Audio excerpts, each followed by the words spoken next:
দৃষ্টান্ত হয়ে উঠবে একদিন আমার কন্যা, আর ওর নাম হবে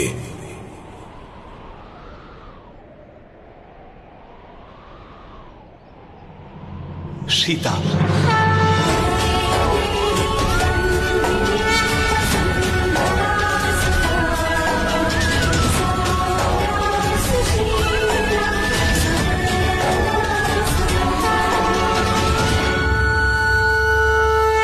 এটা আপনার জন্য একটা ছোট্ট উপহার দেবী সীতা।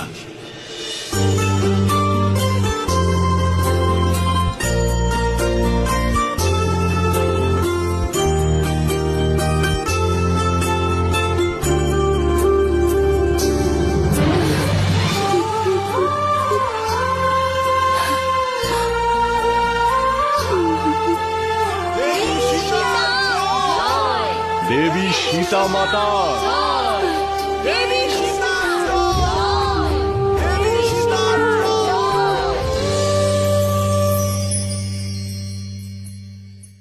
তারপর কি হলো মহারাজ? দেবী সীতার সাথে আপনার প্রথম সাক্ষাৎ কবে হয়েছিল? কোথায় হয়েছিল? আমরাও দেবী সীতার দর্শন পেতে চাই। দেখা করাবেন তো?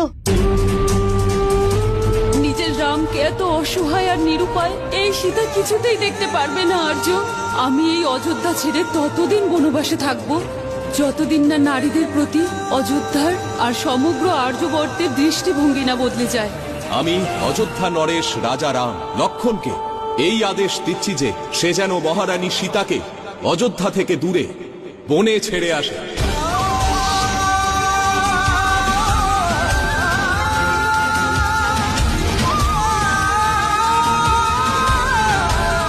আমায় অনুমতি দিন।